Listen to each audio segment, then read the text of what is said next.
The other day, I was roaming Goodwill and I found this computer for $15. It doesn't look great. It's old, it's filthy, and it doesn't have a hard drive. But I've got a feeling this bad boy still has a story to tell.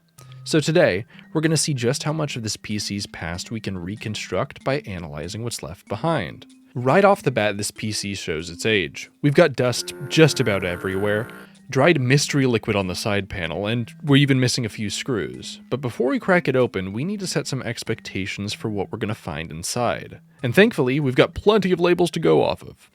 This is a Lenovo H420 office tower, a budget model from 2011 equipped with a low wattage power supply, an i3-2120 with stunning integrated graphics, and 8GB of DDR3 RAM. This by no means was a powerful desktop, but ours has a few quirks. Two things should stand out to you here: the graphics card and the power supply. Desktops like this never shipped with a graphics card, which means someone's definitely poked around in here, though they clearly haven't cleaned. Dude, it smells like tobacco smoke. Oh my god. There we go. Aside from the wonderfully pungent tobacco smell, these two upgrades tell us a lot about this computer's history. Released March 26th, 2014, the EVGA GeForce GTX 750 sold for an incredibly low $120.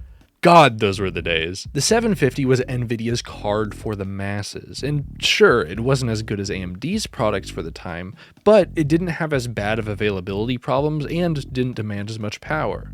Either way, nowadays, it's very bad, but we're gonna clean it up anyway.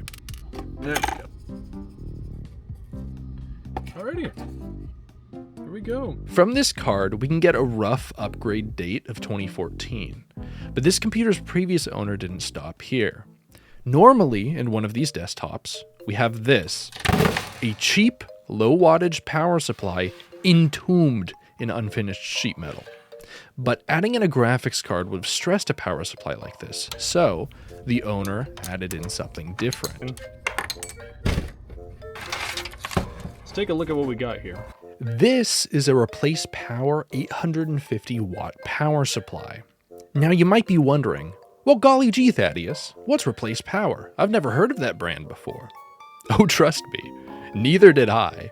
So I did a bit of digging, and by a bit, I mean a psychotic amount, which roped me down a rabbit hole of bad reviews, failed businesses, and generally just over-researching. But in short, Replace Power is a shell company of a now defunct Arizona-based reseller of computer parts, with Replace Power being the name that they resold cheap Chinese power supplies under. In fact, here's a very familiar-looking power supply available on Alibaba. Interesting.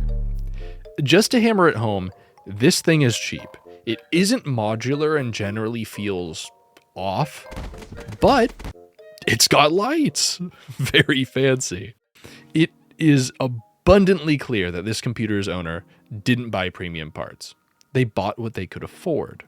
Between the power supply and the graphics card, it looks like the owner paid around $200 to upgrade this already cheap $500 desktop. So why was it donated? With such a questionable power supply, I am worried. We need to see if this thing even works. Did they donate it because it died? Well, time to hit it. Oh, baby. By a thin miracle, even the memory is fine after a few mem test passes, and we're able to boot from a thumb drive just fine. Oh, yeah. English, baby girl. So, this desktop wasn't donated because it's dead. It was donated because it is dying. Compared to modern hardware, this PC is flat out terrible. Its CPU is anemic, and the GPU by all considerations is ancient. But let's not knock this computer too much. In fact, for budget gaming, upgrading a modern office desktop is actually not a terrible idea. Which brings me to my theory about this computer's background. The upgrades in the missing hard drive point to the previous owner being at least somewhat technical, but the lack of maintenance and the general age of this machine implies that this was not their main desktop, at least not recently. This was someone's first gaming computer, and it served them for quite some time. They probably held onto it for hosting a server or just as a basic workstation. Now, why toss it out? Well, looking at Micro Center's delicious deals right now, I could only imagine they decided to upgrade again. And hey, you can't just have a bunch of terrible computers sitting around taking up space in your home, right? Unfortunately, we won't know who exactly owned this computer, but we know their story. This desktop was someone's learning experience and is now an outgrown relic. Thank you for watching. If you'd like to see more content like this, like and subscribe. If you have any suggestions, I'm always open to them. Leave them down in the comments below, and thank you again.